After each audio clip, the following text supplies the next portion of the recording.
So I think what my group was talking about was there are pros and cons, right? One of the advantages is definitely the fact that there's more alignment across city teams at a national sort of big picture level, because the SLT sort of defines what plans will be pursued and what the money will be spent towards.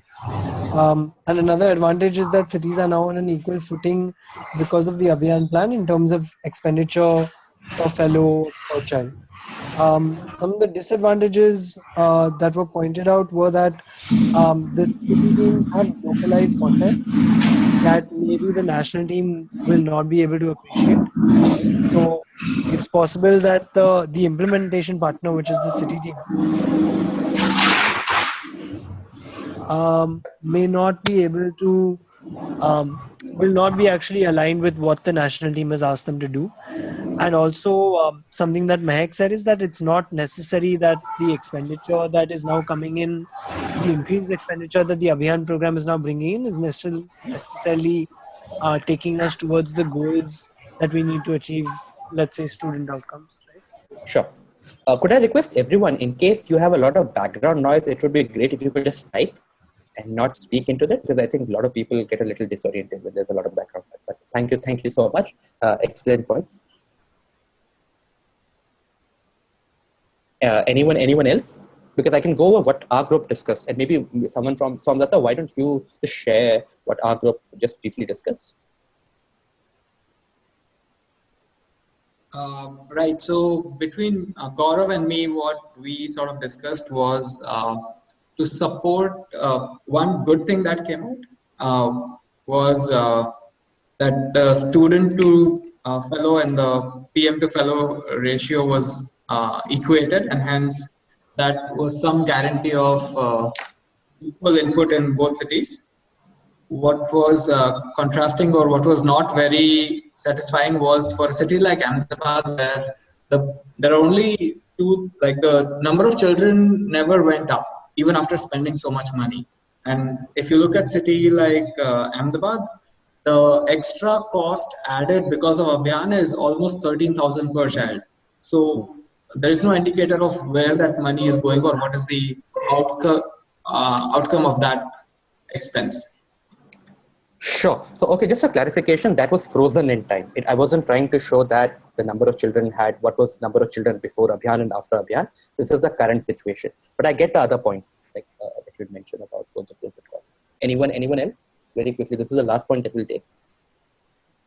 Samdatta, you want to talk about like what our group discussed? Mm-hmm. So we also discussed the lack of context that can arise in such a situation, and this can also cause some of the cities that are generating higher revenue right now, their revenues can go down if there's a centralized system, because the centralized system will try to divide the money equally, which will not make a few cities too happy about their revenues going down than what it is currently right now. But what it can help in is you will have a more specialized system dealing with this problem, people with expertise in such a field, and because they'll bring in their expertise, they probably will also know how to deal with these kind of situations and avoid them from arising. Sure, thanks. I'll share what exactly happened later when I'm going and like presenting an overview, etc. Let's move on with the presentation. I think all of these are excellent points, like the lack of context, for example, or that at least it was able to put everyone on an equal footing. So, I mean, just from an organizational equity perspective, it was a great initiative. And also, I think someone had mentioned that where are you spending your money? That counts. So, I think all of these are like valid points, and I think from like we'll come back to these later. Okay, now just changing track a little bit. Till now, we have just to recap where we are. We discussed about TFI. TFI is like different teams. We had discussed this program because of the inequity in different cities that the national leadership team had done, called Abhiyan. Now, there was another reform initiative that the national leadership team actually discussed. So what was happening was the Teach for All, the global organization, there was this movement that maybe influence from outside factors, to come up with some sort of a binding charter on all its members. They called it the right to teach for all education. And this amended all the processes and operations that all the different countries had to do. So this was a part of a global movement called Right to Teach for All Education. Our Abhigyan was already there. This was on top of each other. But unlike Abhigyan was a program. Like tomorrow, the national team decided that it is not working. It could do away with it. While this became a part of almost like, if you want to use the Teach for All brand name, you have to follow this Teach for All Education Act. So it became slightly high stake. It wasn't only on the part of the national leadership team. So what this Teach for All Education, I know it's a mouthful, what this Right to Teach for All Education or Right to TFA Education Act did was, it set standards and expectations. So who could be a fellow? Could anyone be a fellow? Would a fellow need to have 2 years of work experience, 10 years of work experience, ABC qualifications? This framework or this Right to Teach for All Education did that. It defined that, not only for India, but for all TFAs. What should be the student to fellow ratio? Like, should it be so inequitable, say India versus USA, or should it be at least clearly defined? So it did that. It also defined what type of facility should be on all the TFI classrooms. So should all classrooms, for example, have benches, or should all classrooms, for example, be nicely ventilated, etc. So it put some sort of a standards there. And it gave some responsibilities also to parents. So it set some standards and expectations of who could be a fellow, or what sort of a facilities there should be, what sort of a infrastructure, etc. it should be. So this was again a part of the Right to Teach for All Education. TFI was a signatory to this, so TFI had to, of course, adopt it. It was child friendly in a sense that it mandated that there's going to be no discrimination. So anyone could be a part of TFI classroom anytime. Like Teach for India, what I hear from some of the people currently working is that, say, it would, in secondary classes, it doesn't encourage students from maybe other, like say, schools to join in, just because it's so difficult to provide remedial instruction, maybe at a secondary stage. What this did was, it removed all that. So it said that no, anyone could be a part of TFI classroom. The fellows are not going to discourage it. The program team, maybe at a city level, is not going to discourage it. So that put it very fairly, very squarely. No detention, no punishment. So it also introduced that no child in a TFI classroom, the child protection policy, for example, was introduced, and no one could be detained. So whether the child is learning, whether the child would want to study or not, it wasn't the fault of a child, and so they have to automatically pass. And also regarding examination, it discouraged maybe the central examination. What it said was that let the fellows take their own examinations of children, and these are going to be continuous in nature rather than some, say, like those pass and fail kind of examinations. So this Right to Teach for All Education was also in a lot of different ways,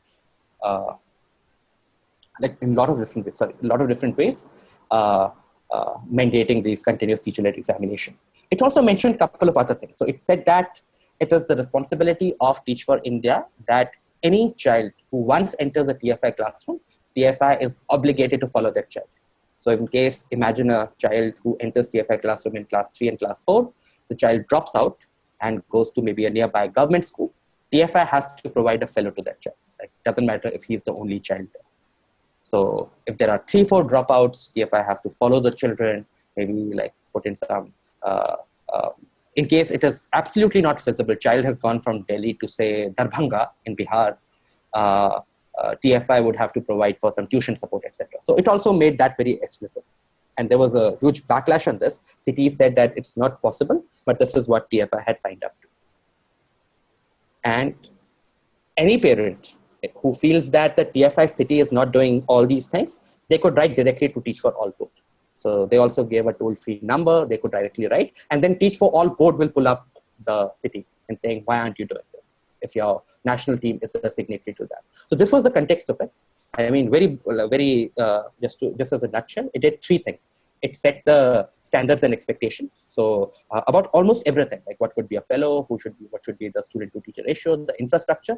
It also was very child friendly. I mean, no discrimination, no high stakes examination for kids. And it obligated TFI, because I think a lot of city teams, it was felt, that are not pushing themselves enough in order to follow children. There are a lot of dropouts from Teach for India classroom. So it also mandated that once a child enters a TFI classroom, that child is a TFI kid. We are going to centrally track that. You have to follow, no excuses. because you'll always come up with an excuse, and like all children, at least all TFL children, are going to be part of it. And it also provided some sort of a grievance model that in case these things are not being worked out properly, you could write directly to the Teach for All model. Okay. So now, this is, I don't think so that we'll go into this small group discussion just from time's sake. We will jump into, but are there any questions, or is there a couple of comments that people want to share? So my question, which I wanted to discuss in the small group, was that suppose you are a city team and you're very enthused about it. You really believe in the idea of this global framework, right to teach for all education, but you don't have money. Like your student to fellow ratio is very high, like it's about 35-40. But the right to teach for all says that it has to be 30 or less than that. Now, whatever the national team had to give you, they gave you. They've already given you the money. What we've seen in the previous cases, if you remember, is even after giving the money, some cities had not reached that level. So now the national team is not going to give you any more money. There are also some constraints. There's a limit to what you can do. So the parents have complained. Parents saying, what the hell is this? We've heard in the news stories that this is what it has to be. I mean, and how would you go about doing? So what do you think the response should be? I don't want to break into the small group discussion, but if people want to comment briefly, maybe a couple of comments, we can take it here and then move on. Yeah, and guys, Or any question about it? Yeah. Yeah, thanks, Praveen. Anybody can jump in. Just go ahead.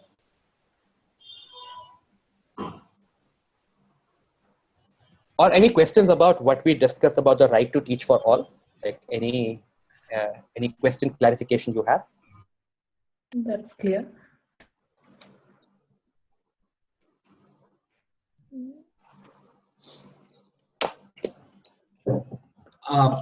If I may, to me, it sounded more like, Right to Education Act, the way it was. Let's leave that for a while. I mean, we are going to discuss RT Act separately. So let's just focus on the case study purpose, the Right to Teach for All Education Act, and whatever the parameters that it had described. So any comments, clarifications on that, and let's leave our external knowledge for a while, and we'll come back. Like we have after this case study, we're actually going to look into what these things are. So.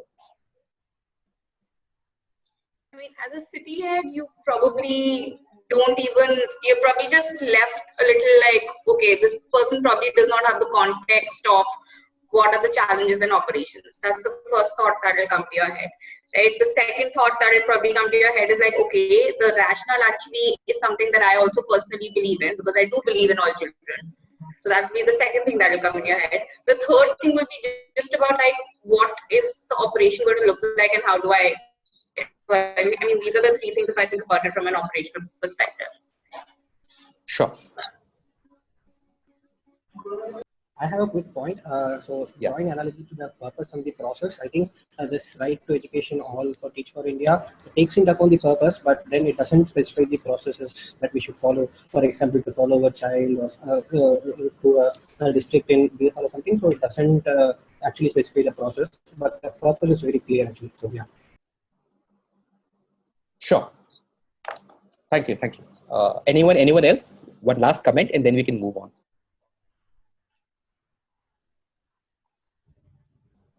Okay, I think we can go ahead.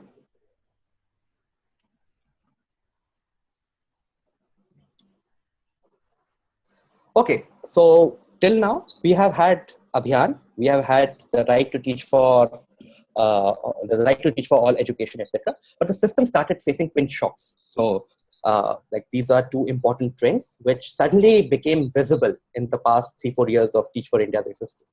One is that suddenly it became apparent that Teach for India students are not learning well. So how it became apparent was Teach for All, it did some global assessment. So in which not all cities of India participated, Delhi and Mumbai participated, volunteered, or maybe were pushed by the senior team saying that you participate in this. Both came at the bottom of this. So like one was that. Second was there was this not-for-profit organization called Akshar, which every year used to do some sort of an assessment, and in which it was found out that Teach for India students are not learning well. Third was that Teach for India did some own internal assessments, the national survey. They painted a similar picture. That is, the children are not learning maybe to the standards that Teach for India wanted them to, but it was better than what Teach for All was saying or what Akshar was saying, etc. So one shock that the system got, Teach for India's senior leadership got, that students are not learning well. The second was that, so this is the data about language and mathematics. Again, like for a clarification purpose, this is absolutely random, or maybe there's some logic to it, I don't know, but this was the data that a friend of mine just created, basically. If you look at so the first column is the city. The second is about the language and mathematics, like how many, what is the average, the percentage of like student attainment in language and mathematics, and maybe this is for all children. Second is that how much rupees do you need to spend in order to improve 1 percentage point? So very rough calculation, like what was the total per child expenditure?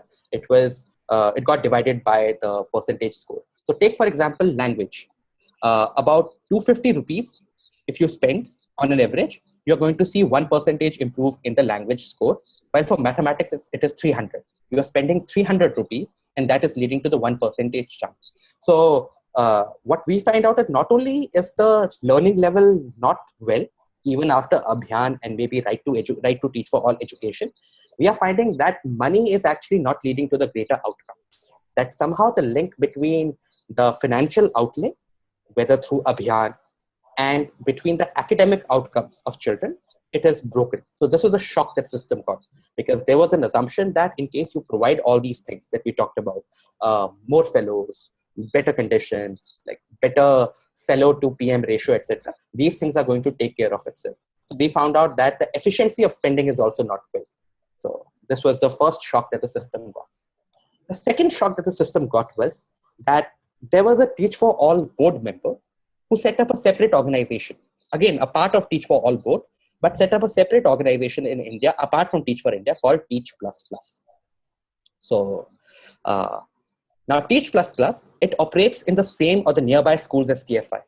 So this Teach Plus Plus is a Wiley organization set up by some board member who had some crazy idea. And it works in the same neighborhoods that Teach for India works. What we've seen is the percentage of students in Teach Plus Plus has increased dramatically in the past 3 years. Now, a lot of the surveys which cover Teach for India students also cover Teach Plus Plus students. And they say that if you control for the background factors, the background factors will be, say, household factors, how much is your mother educated, etc. If you control for all those factors, there isn't much difference between Teach for India and Teach Plus Plus students. So this Teach Plus Plus organization came recently, has like, I think it was even younger than Teach for India. Part of that still Teach for All network. And it's a kind of a renegade organization, but seems to be doing pretty well. Now, its model is that, like, unlike say Teach for India, which is dependent on philanthropic funding, this Teach Plus Plus is financially sustainable. That is, it charges the students full fees. So it doesn't have to depend much on like Abhiyan, for example. Like, there is no Abhiyan for Teach Plus Plus. It is just setting up separate organization without those. The Teach Plus Plus teachers are not like fellows. So fellows, for example, there's a big recruitment happens, there's the training, etc. Teach Plus Plus are almost untrained community teachers, 10th class, 12th class, who are given some scripted lesson plans, and they're teaching. Teach Plus Plus actually, on paper, it is signatory to this right to teach for all education, but in practice, it doesn't follow that. So, it doesn't follow that. So when people say that, do you hire a trained teacher? It doesn't. It doesn't hire a trained fellow. It hires an untrained fellow. Maybe on paper it does, but in practice it isn't. And the per child expenditure, because the people are not that trained, their community is very less, about 1/3 that of TFI. So just to recap, the twin shocks that the system got up after Abhiyan and right to education was that learning is poor, and this has become almost a fact. And improving financial outlays is not leading to the better outcomes. Like, that became quite apparent. And the second was that apart from all these efforts providing subsidized education, etc., people are still going to this new organization called Teach Plus Plus, which has untrained teachers, which doesn't follow the law properly, but still parents seem to like it. Now, this is where actually we would want to break into a small group discussion. Now, there's a huge fight between Teach Plus Plus and Teach for India, and both have gone to the, like, maybe TFA. So Teach Plus Plus leadership is making an argument that the Right to Teach for All Education Act is wrong. If children are producing the same outcomes, why are you so harried about getting a qualified teacher, poor facilities, etc.? Parents also like Teach plus plus, because parents are shifting actually from Teach for India, where parents probably have to pay less fees, to Teach plus plus, where parents have to pay almost the actual fees.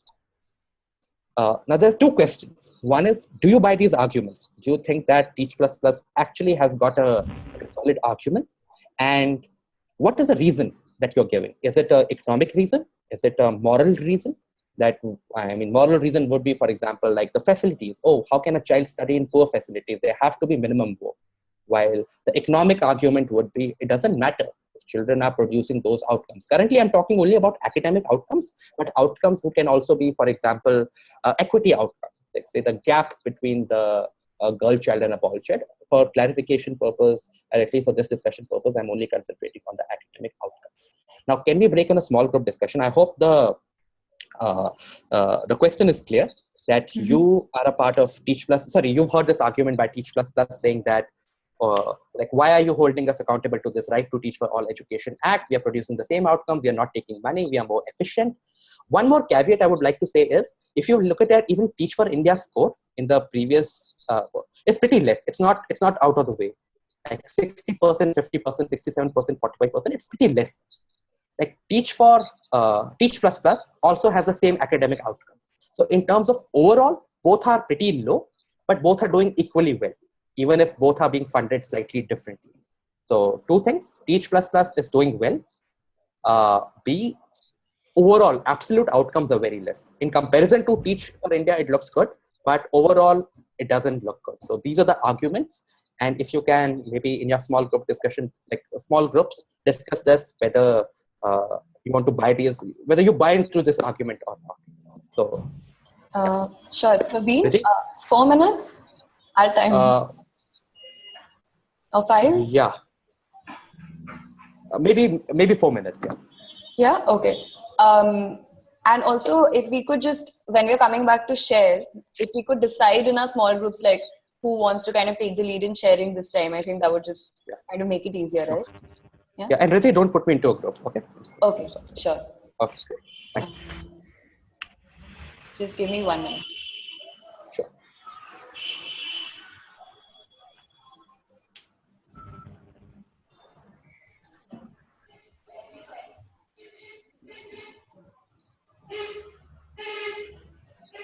Praveen, can you put the previous slide? The previous slide. The one. This one? Yeah. This one. Thanks. Okay.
Thank you so much. I mean, I know it's a very hot. I mean, it's a hotly debated topic, no doubt about it. So if we can have some quick responses, let's try to keep the responses short. So maybe the main arguments, and I know there's 1 or 2 people from one group, so maybe you start sharing by group 1. Any group, like what were the main things that they shared, like whether the arguments were valid or not. So we concluded that these decisions must be based on data, and such data cannot be understood by just looking at 2 organizations. We need a few more organizations at least to look into and decide accordingly if really the minimum qualifications of a fellow really does matter or not, or the student fellow ratio If really a student to failure rate of lesser than 30 is really that important, if it is, then it's necessary to stick to those regulations. Otherwise, it's not necessary. Sure. Thanks. Anyone else? So we discussed since both the model is not producing enough outcomes, but then both has its own pros and cons. Maybe if we can share best practices on both the model and maybe collaboratively work out for a better solution. We also discussed in the Teach Plus Plus model, every student is not taken into account in its context specific, and since they are charging fees also, I don't think everyone is covered. So these are the 2 points that we discussed: collaboration and the reach. Sure. Thank you. Anyone else?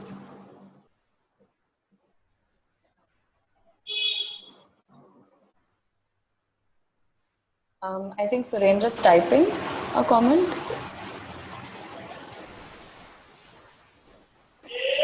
Okay. So Surendra is mentioning something like it's a reactive measure. If a new model like Teach++ works, it should be promoted. So thank you. Thank you, Surendra.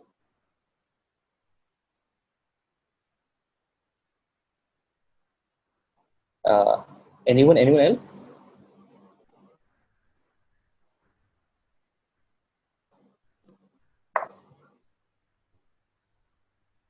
Great. So actually, just in terms of the like presentation structure, these were the last parts of our case study. Now, actually, we wanted to have just one big group discussion about look at the things that we have discussed till now. We have discussed the Abhigyan, we had discussed the right to education for all. We also discussed some of the key trends that are happening, especially around the children are not learning. The finances don't seem to be producing much outcomes. We also discussed that there is a parallel organization where children seem to be migrating. Given all these contexts, here's where you are. Like Teach for India's senior leadership team appointed you as a consultant, and it said that there's something wrong with the structure. There is something wrong with the like how we are trying to like work around it. What would we do? Like what would we do?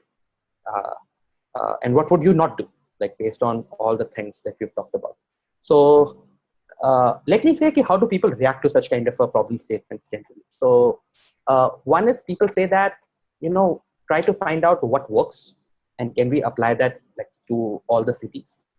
What works might be related to like your pedagogy. It's education after all. So try to find out, for example, can we better support, like say, can we better support a teacher inside a classroom to transact the lesson much better.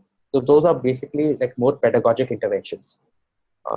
Then there are others which are more governance related, which actually has been what we have discussed till now. Is there something structurally wrong with the system which leads to it not producing better outcomes? So policy problems mostly are related to the latter. That is, what are the big structural problems that we have and how can we resolve that? So, I mean, let's just bring everything together.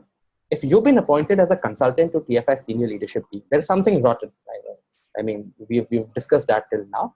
What would you do? Like, what are the things that you would recommend to the senior leadership team to do? What would you not do? Like, what are the things you'll say, okay, no, leave them for a while. So I leave it. Actually, just want to spend 5 minutes on this, and then we want to zoom out and come back to the real world. Like, I think it's been about 1.5 hour discussion of the case study, but very quickly. If anyone wants to talk about like what should the consultant recommend TFI senior leadership team, what it should not, and these need not necessarily be short term. They could even have a 5 or 10 year horizon, because we are talking really about organizational shifts. These are big in nature. So what you recommend might even be slightly more futuristic. So does anyone want to take a shot at it?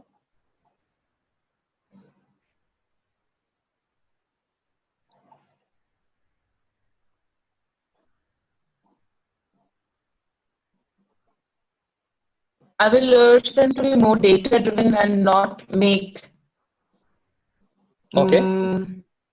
moral decisions like without looking at the data. Sure. Please feel free to throw in your ideas, even if it is a slightly half-baked idea. Please feel free to share them. So one we have as a data-driven fellow. Try not to repeat what people have already said.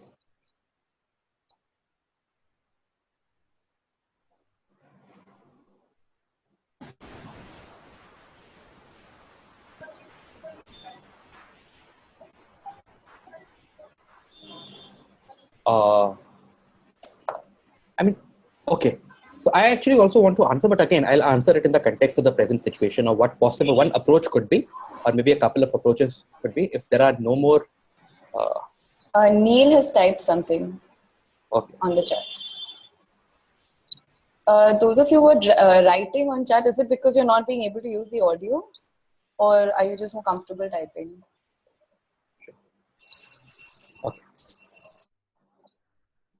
Okay, so Neil has mentioned, for example, which is like a pedagogic intervention, that we know that scripted lesson plans are having like some impact. So maybe TFI needs to create a standardized resource for LPs. Yeah. Gaurav has written something around maximizing your impact to the larger audience, students, to optimize the cost. Okay. But this is the output, like maximizing your impact is the output. Like, what are the things that TFI should be doing, or what would you recommend? So we know we've got a couple till now. One is like, get more data. Like, are you really understanding, like, what is happening? Can you break the data further, etc., and maybe all type of data? The second one was around which more pedagogic. Can you give more scripted lesson plans to the teachers in order to make an impact? According to me, I feel that probably trying out different things and seeing what is bringing those changes, maybe changing one variable and keeping the others constant, and seeing what is making those changes, like getting better outcomes or whatever. Making those changes, you like take those variables into account. That would be my point. That is something I would want to do. Yeah. Sure, thanks. So experiment a lot. I think, yeah, just adding to that, I mean, one thing you want to be able to see is that what are the, I mean, based on the TFA norms that have been put in, what all are feasible and what all are not. And then maybe going back to the drawing board and talking to TFA about it, saying that, these are the restrictions that come in with these policies or with these ideas. The second thing is then to be able to see, okay, now if this is the things that are required from us, what within it do I need to change in order to reach my impact? Right. So these were the two things. So more advocacy, like try to change the norm, what is working and what is not. Okay, great.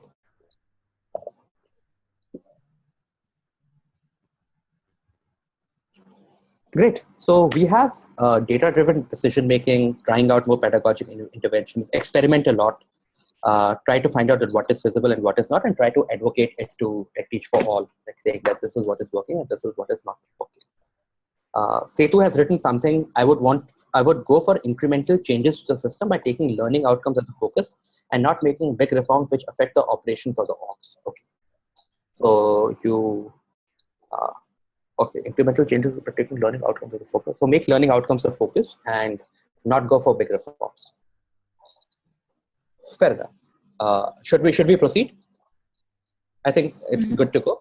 We are about we have about half an hour. So let me just breeze through this section where we just zoom out, take some of the learning that we have discussed till now and see that how are they, like what are we talking about India that we've discussed in the TFI case. Let me go back to my presentation. Sure. Praveen, there's just one more question before that. We can take it later also. Anshima just mentioned one on chat, which was how do you define big reforms? Okay, we'll discuss that. We'll actually talk about the big reforms and the biggest reforms right now. But okay, thank you so much, Anshima. We'll take that later. I'm also, in case people want to, I'm also happy to chat. I know 7 o'clock is the deadline. I'm happy to stay till 7:15, 7:20 in case people have some questions or want to chat about it. So I personally don't have a hard stop at 7.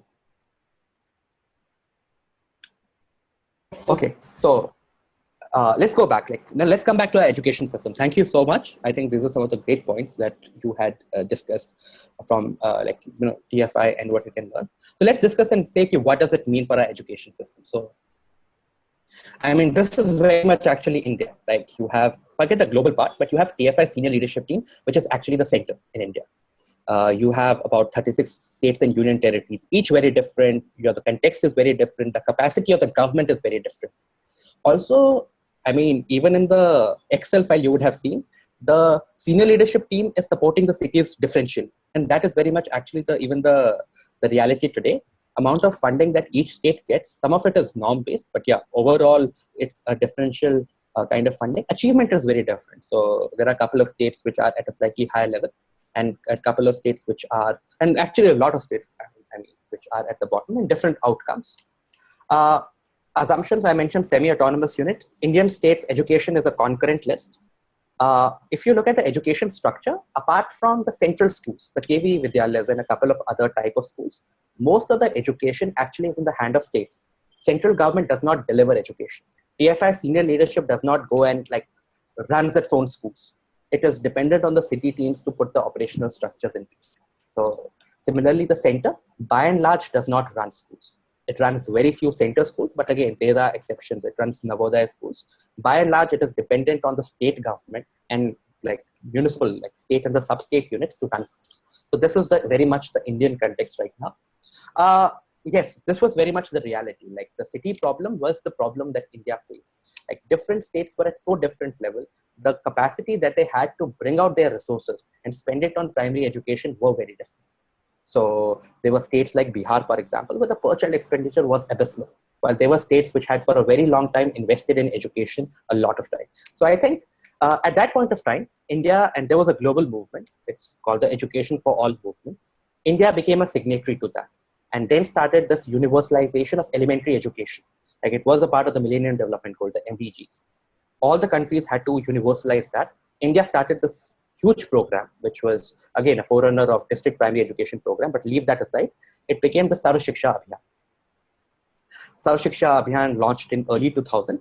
What it did was, to the different states, it set up a parallel structure. It set up some sort of a societies in all states. In a state government, for example, it is headed by a state project director, SPD. It's a project. That is, the central government could remove it when the project is successful. While the city team, the state administration, which in education circle you call the line department, they stay. Every year, there is something called the annual work plan exercise. Every year, state would fill a lot of the projects and plans, etc. I'll be happy to share some of that along, where it's almost a negotiation with the center, saying that, okay, did you do your test properly? State would say no. Okay, next year you would not get the money. Like, I'm slightly simplifying that, but this is how it works. Center might go to the state slightly, saying that, look at your state. Yesterday, I actually saw Bihar's plan. I was just going through it. Bihar has 18,000 surplus teachers in primary and upper primary, while the PTR ratio is adverse in 87% of schools. So 87% of schools have slightly higher or lower teachers, while there are 18,000 excess teachers, etc. That's the problem of rationalization. So the center would tell the states, these are your gaps, etc., and go line item by line item. Center has already defined what are the things it is going to fund under the Sarva Shiksha Abhigyan, and will give money only for that. Apart from it, if a state wants to know, it can do it on its own. Also, one important thing, I didn't discuss it, I should have, the Excel mentions this, is, one question is, why would states take money from the center? Like, you can't force anyone to take money from the center, right? States do it because states do not have enough money on their own. If you look at the state budget per se, most of their budget is actually spent on things like teacher salaries. So Rajasthan, for example, 90% of the education budget is like spent on teacher salary. So you have only 10% which you are able to spend on other things. Other things could be, say, textbook development, teacher training, school leadership training, all those other bundle of activities. So they are still dependent upon the center to do it. Similarly, the city team, it would not have the operational bandwidth to do a lot of other things. That is why Abhigyan team has a lot of these. So some of you would know the cluster level people, the block level people, the cluster resource centers, the block resource centers are done by the Abhigyan team. And over a period of time, it has led to like a tremendous increase in the enrollment ratio at the primary and upper primary level. At the primary level, the net enrollment ratio is also too high. So I think Abhigyan, Sarva Shiksha Abhigyan has had a lot of impact on at least the things that it wanted to do. But the problem became, I removed the question, but again, the problem became that it was centrally driven. Like in some of the cases, center was line item by line item telling each state what to do. It became problematic that it had set up a parallel structure. I think someone in the discussion had mentioned that what if the program goes away? Like, who will fund these people? Now, the state might not have the money to do it, like because it's being funded by the center. The state might not have actually the money to do it once the center moves. So Sarva Shiksha Abhigyan, actually, if you look at the budget allocation, it is slowly decreasing. And after a while, the Sarva Shiksha Abhigyan would be because of some other factors. What happens to the curriculum head, the training head, the student support system? Also, it might create a dependency in the city team, saying that, okay, this is not our responsibility, it is their responsibility. But once these people go, there might not be enough capacity absorption. You've created basically two parallel structures. So there's a huge coordination problem with this. There's a problem also that no one is thinking slightly longer term. Like all these plans are annual. So everyone is thinking, okay, let's do it once a year. The Abhiyan head, the city head, they change a lot. So Sarva Shiksha Abhiyan, he's the IS officer, the SPT, he changes a lot. Therefore, very few people have the capacity or the bandwidth to think long term. Again, there are some states which are exception, but by and large, this becomes the norm. Then is, of course, this is the Right to Education Act, like a landmark act in India, 2009, 2010, it got enacted by the government. RTE Act like puts a lot of standards in place. There's a scheduled norms in place. It talks about different aspects, like mostly related to government schools, where, like I say, the role of SMCs, what should the curriculum be, what should the curricular authority be, etc. It also talks a little bit about the private schools, like what is the how can private schools, like, you know, what sort of an infrastructure, for example, should private schools have, or this right to education, section 12(1)(c), 25% reservation in the primary schools. What Right to Education actually does is it puts access at the forefront. So all the states are asked to set up a schools in the neighborhood. So in the primary, that would be 1 kilometer. In upper primary, that could still go to 3 to 5 kilometers, etc. What it has led to in India is a lot of very, very small schools. So, I mean, if you look at a state like Rajasthan, for example, there are about 14,000 schools with less than 30 enrollment. Like anyone who's been like in education sector, and all of you are fellows, I should say this, is beyond a certain size, these are 30 students studying in classes 1 to class 5.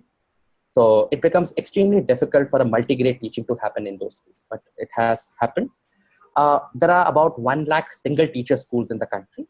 Right to Education mandates that there should be at least 2 teachers per school, but states are not following it. And the reason states give us this, we don't have the money. The government gave them a lot of money. The Sarva Shiksha Abhigyan actually became the money to give to the states to implement Right to Education. The Sarva Shiksha Abhigyan became the implementation authority for the Right to Education Act, because central government couldn't do it.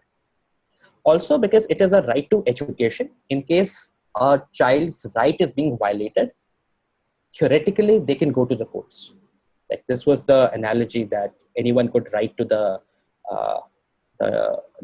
Teach for All board. So in case parents feel that their rights are being violated or child's right is being violated, you can take the government to court.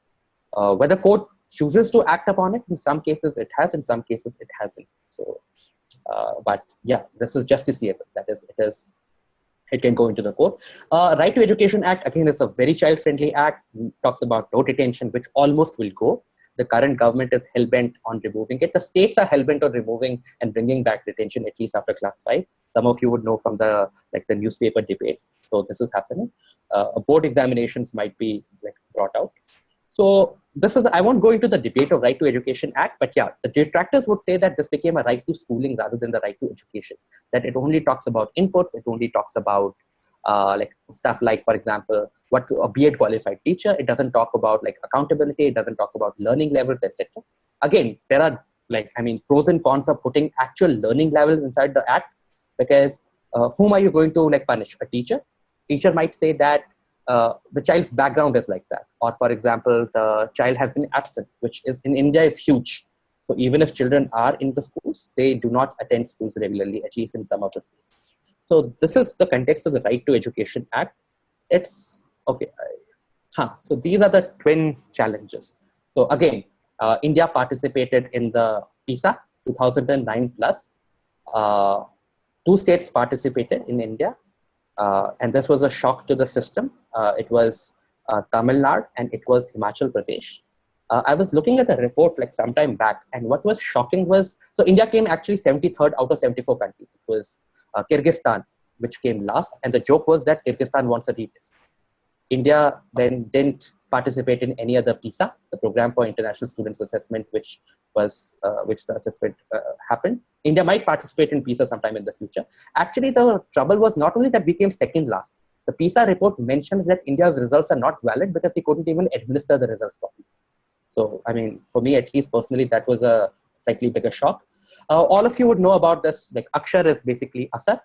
Asar has been doing this for past 10 years. They didn't do it last year. This year, again, they are doing it. Asar comes out with a national report, annual status of education report, where it's a very simple survey they take. It's a dipstick survey where they try to find out that, like, what is the learning levels of children? And it's whether the children in class 5, for example, can read class 3 level of English, whether people can do subtraction, division, etc.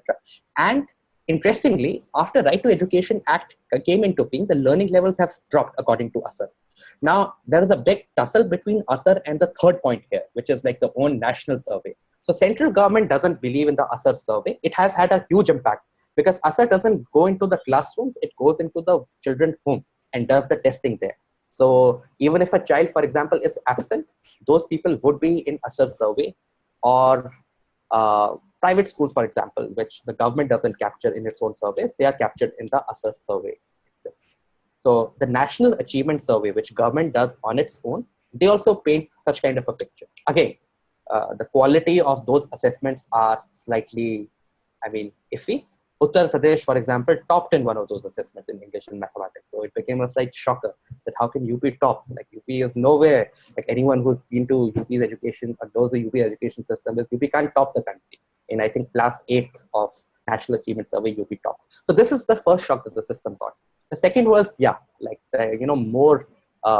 more funding into education is not leading to the better outcomes. So there is also the gap between the efficiency of funding. There is this organization called Accountability Initiative, which does PASA reports. So they've been working a lot around, like say, around financing, public financing, etc. So you could look at some of their reports in case you are interested. The second one, of course, is around the Teach Plus, is basically the rise of private schooling in India. Like, I think India has, I was looking at data the other day, India has about 42% of children in class 1 to class 12 studying in private schools, both aided and unaided. And this number is actually increasing by about 5% year on year. So over a period of say 15 years, there has been a huge shift from the public education system to the private education system. And this shift is not only in urban India, it's also happened in rural India. So Asar survey is rural based, it's not urban based. And Asar also talks about that 30% children in rural India are studying in private schools. I was talking to someone at Asar the other day, and he mentioned that in this year's survey, they expect it to reach 35%. In urban areas, we know like that is huge. So the system is also facing the problem that children are deserting its system to go to the other private system. And the quality in education in private school system, again, is hugely debatable and hugely varied.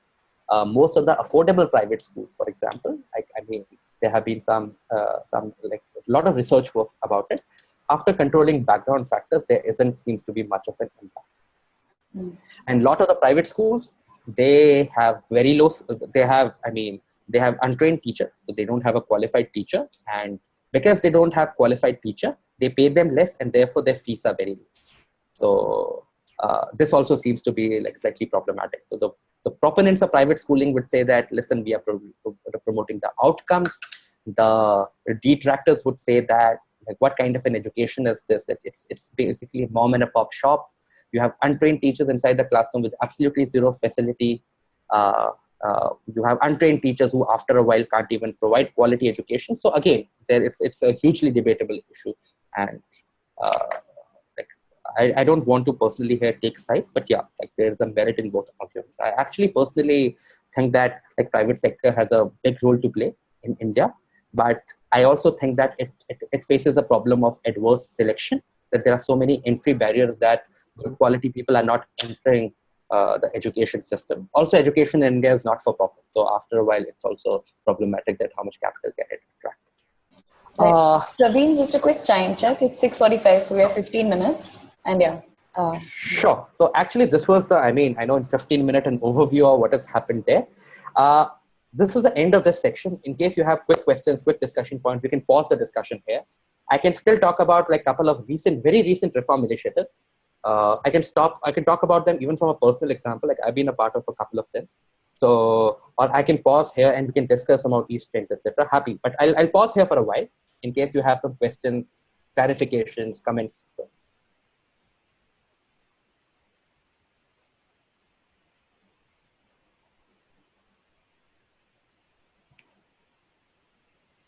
Hello. So yeah, I'm sorry. So we discussed all the parts. So Abhiyan was the Sarva Shiksha Abhigyan. There was Right to Education Act. ASA report, we talked about learning level. We also talked about the rise of private schooling in India. So basically 4-5 major trends. If people have anything to comment or a question to ask on all these, would really appreciate that. So.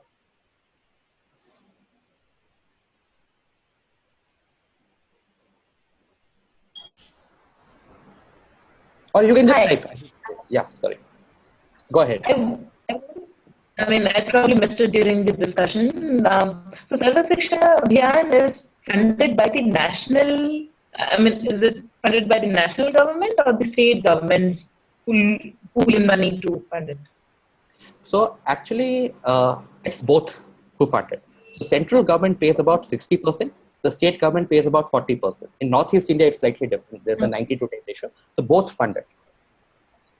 But the center basically determines that where the money is spent. So.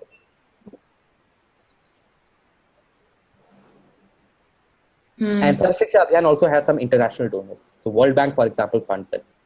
The DFID funded it. So. Okay.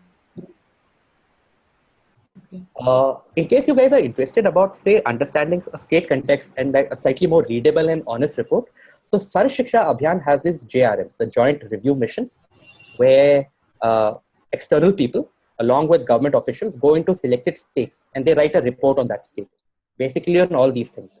Unlike some government reports, they are slightly more hard-hitting because there are a lot of civil society people who go and who participate in this. It's known as a Joint Review Mission. So it might worth a check. It's available publicly on MHRD's website. So some of you might actually want to go and check those out. I just put the links here. Sorry, I'll just put the Sarva Shiksha. Right. I would really love to hear from. Sorry, go ahead, Samvaad. I was saying I would love to hear from people who have not spoken till now. Yeah. Okay. No, I was just thinking about, you were mentioning that Sarva Shiksha Abhigyan eventually will run out of funding and that will put everybody into a bigger problem than what it is right now. I was just wondering that should it not be more of the central government's responsibility to ensure that such a program continues? Yeah. So their argument basically is that it has outlived its utility. That it's a program, so anyway it had to be time bound. It was universalization of elementary education that has happened. Now there are other trends outside the education sector which are happening, which is affecting this program. So again, I don't know what is the context and how much you guys know about it, but there's the 14th Finance Commission, which recommended a lot of devolution of funds directly to the states. So under Sarva Shiksha Abhigyan is very technical. It goes into this is where you can spend. What the current disposition seems to be is you just give the money in a big chunk automatically to states, not only in education, but across, like it's a big pool of money and let states figure it out where they are going to spend.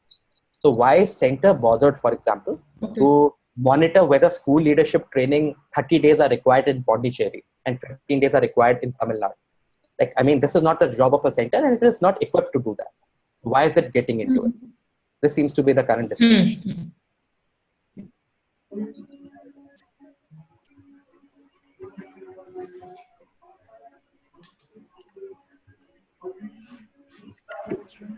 Yeah. So, sorry. Any other comments? I have a quick question. Sorry, could you just introduce yourself? Just quick name. Like, I'm Setu. I have a quick question. So, sure. So now RT Act mandates the affordable private schools and all the private schools also to follow those guidelines, right? So is there a monitoring mechanism in place? If is there someone who's monitoring these private schools that they are not following it, and so some corrective action is taking place or something like that? Because currently we find that most of the schools are not following it, right? So So thank you. Good question, actually. So RT Acts, I mean, by itself, the grievance redressal was very like poor. So it set up something. It didn't set up. It gave the authority to this commission called the National Commission for Protection of Child Rights (NCPCR), and its state equivalent called the State Commission for Protection of Child Rights. These aren't educational institutions. It's under the Ministry of Women and Child Development. Now, the monitoring of RT Act was given to these institutions, but they weren't given any power. So in case a school is not doing it, they can take action, like they can recommend something, but they don't have the power. The power lies in the hand of the state education department, or they can go to the courts.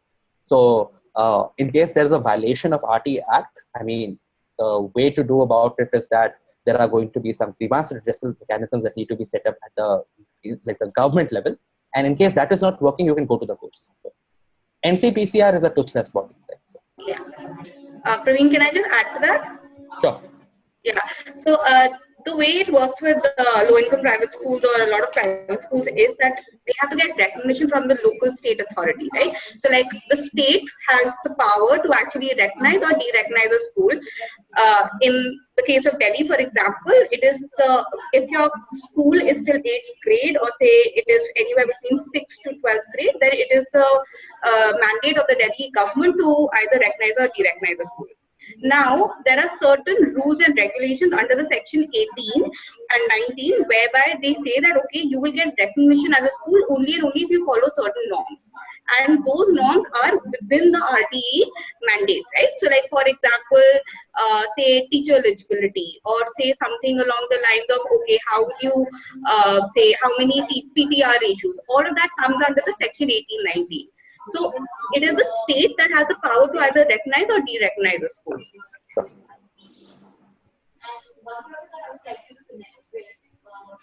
Thanks, guys. Also, I just wanted to add a quick point. Yeah. So I actually taught in one of these private schools, and like I know that there are certain norms whereby it's supposed to recognize schools, but like for instance, the school I taught in, it was a budget private school and it wasn't recognized beyond 5th grade, and then it had apparently some sort of tie-up with another school whereby once the students graduated, there was some paperwork to show that they were actually coming from the other school, even though it meant like pretty much nothing. So it's pretty shady. Yeah, the reason again for that is because different government bodies, like for example the MCD in Delhi and say the state government, which is the DOE, have different recognition criteria. So what an MCD requires will be different from what the DOE requires, even though it's in the same state within the same set of rules, right? So because of that, what you see in Delhi particularly is that budget private schools don't want to get recognition beyond 5th grade because they just find it so much more difficult, right? So like within your entire governance structure when it comes to BPS, it's a lot of hanky-panky that takes place because there is no real clear authority which is meant to actually monitor them. There is nobody really properly monitoring them, just the way Praveen was saying. Right. So then what do we do from here basically? Exactly.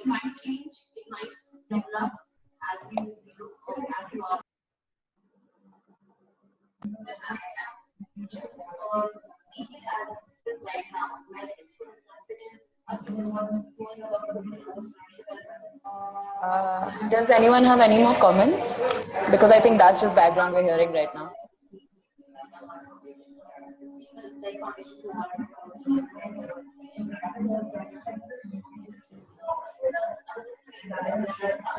Sorry, whoever is speaking is not audible.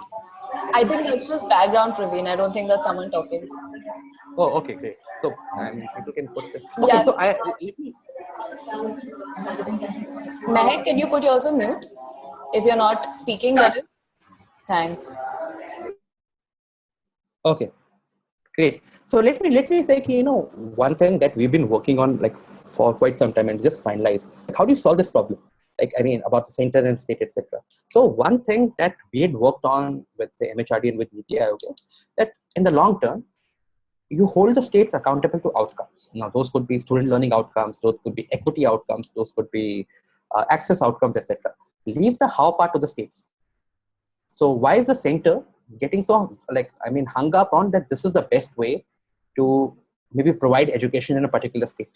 So in some of the cases, it might be that a state might decide that rather than getting adequate teachers, I mean, we might decide to use education technology after a while in the hard to reach places, etc. So leave that discretion probably to a very high extent to a state. Of course, you have to set up some minimum levels, but you leave that to the state government, while you, on the other hand, hold them accountable to ultimate outcomes. So one, for example, very important outcome is the percentage of girls who are completing class 10. That's an important outcome because that looks at the entire transition from like class 1 to like class 10, which has benefits beyond the education sector.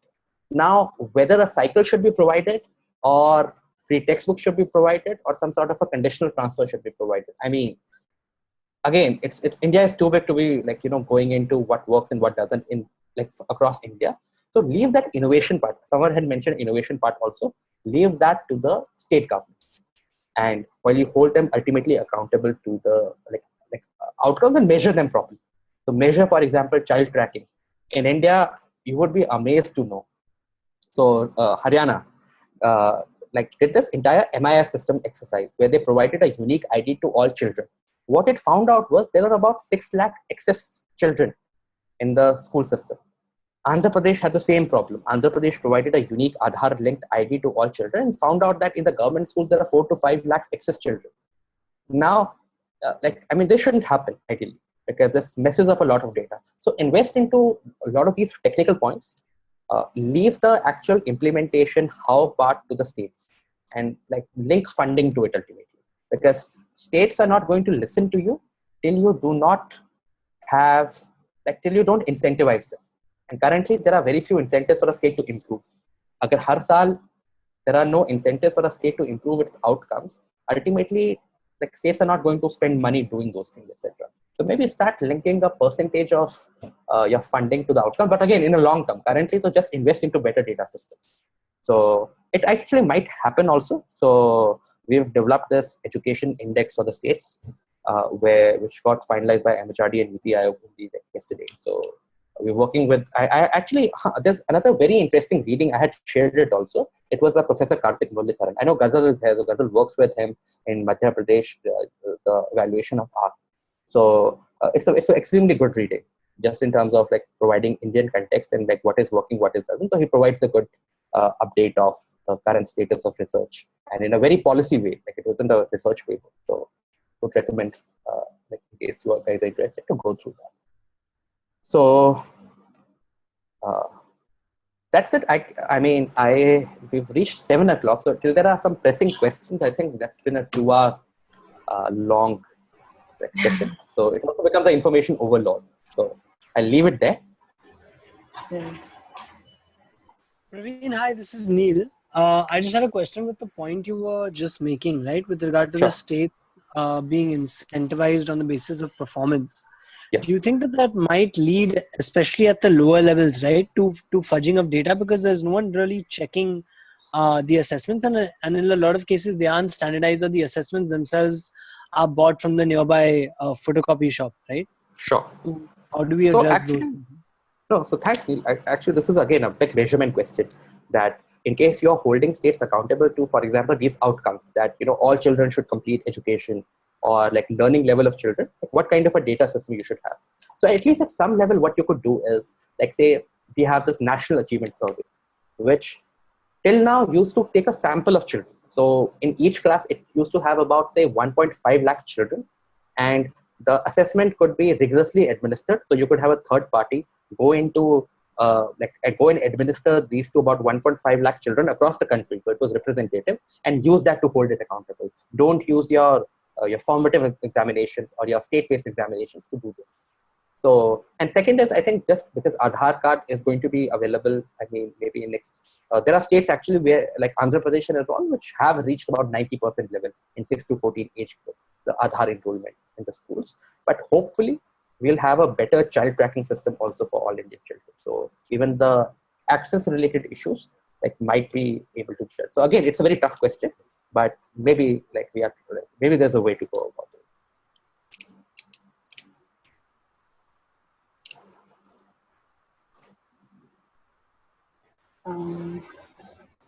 I hope Neil, that answers your question. Sorry. Right. Yeah, Praveen, thanks. Great. Are there any more questions or comments? Otherwise, I think we could wrap this up.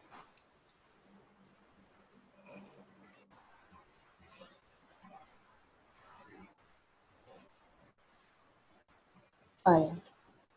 So, Praveen, do you think we're good? Guys, anybody else wants to add anything, or are we good for now?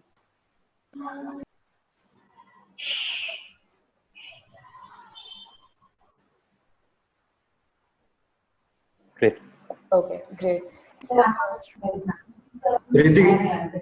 yes. Hi, Gaurav. Hi Riddhi. Hi Praveen. Hi. Hi, Gaurav.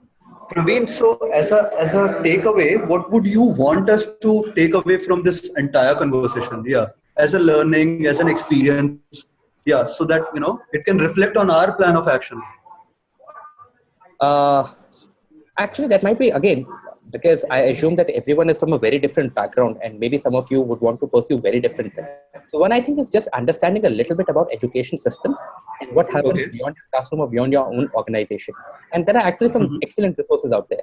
But again, how much you want to specialize in it depends on the nature of your work. So for people who are working at, for example, the policy research space, this is extremely important. For people who are, for example, being currently fellows, it might just simply open up your mind about some opportunities or some interest areas, even apart from the fellowship. So one thing I would recommend, of course, just read a little bit about it. Be a little more curious about what are the latest developments which are happening, because some of which directly or indirectly do affect your classrooms. And see that whether this is something that you would want to do, because I know at TFI now there are Arhan keeps on mentioning there's a 3 tracks, both at the classroom level, at a school level, and at a system level.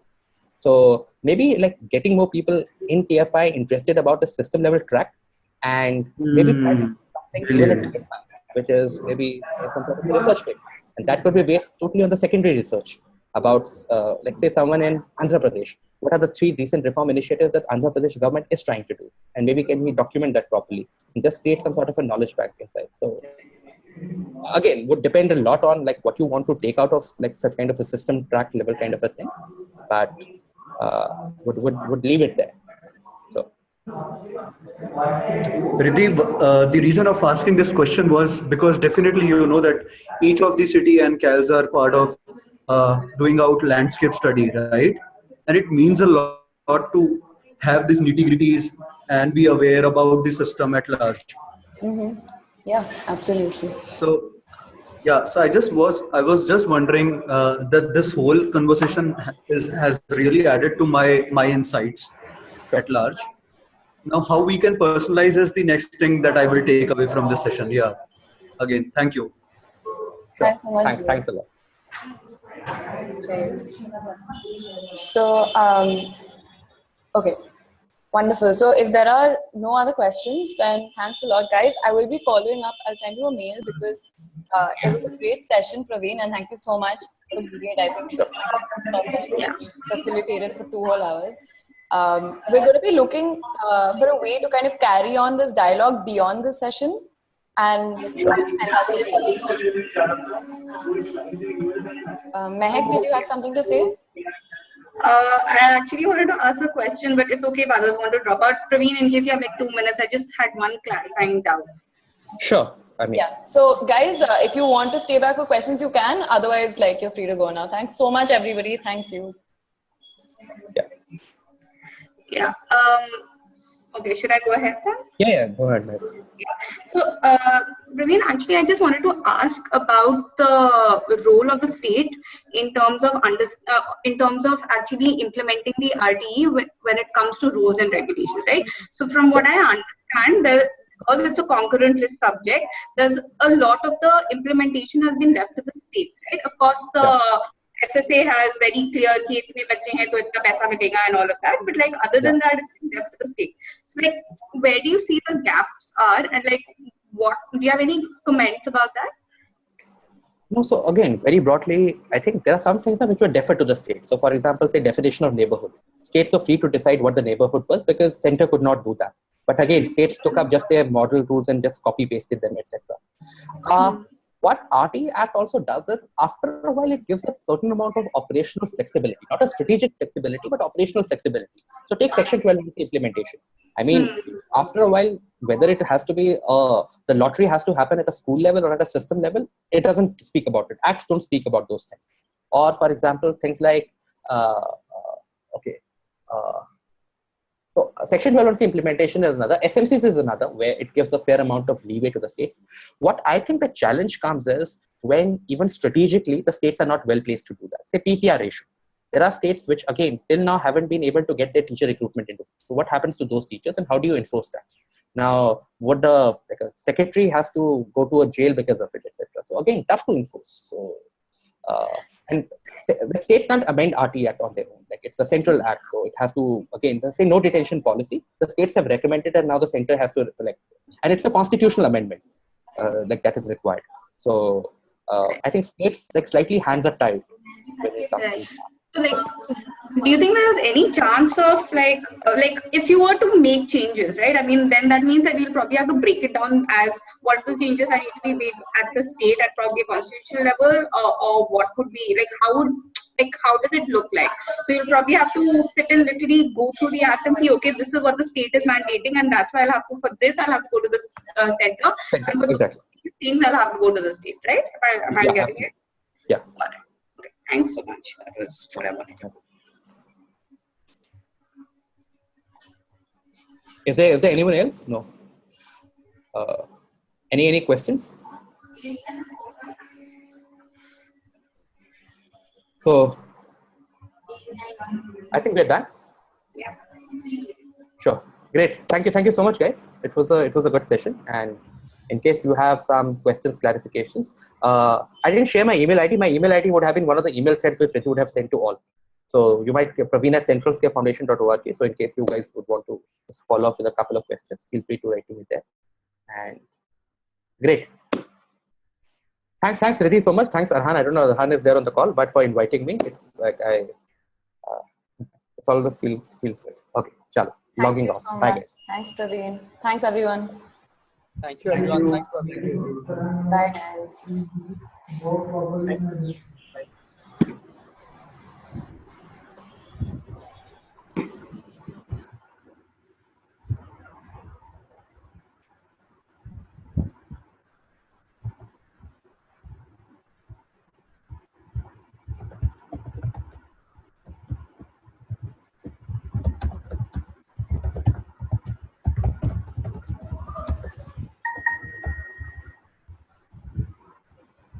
Hey, Freddy? Yeah. Yeah, so I think it's the two of us, and I don't know if Arhan and Ravs are still there. I can see the icon. Arhan is there. I can see Arhan. Yeah, but I think Arhan might be like not physically here. Yeah. Yeah. So Let me just stop recording.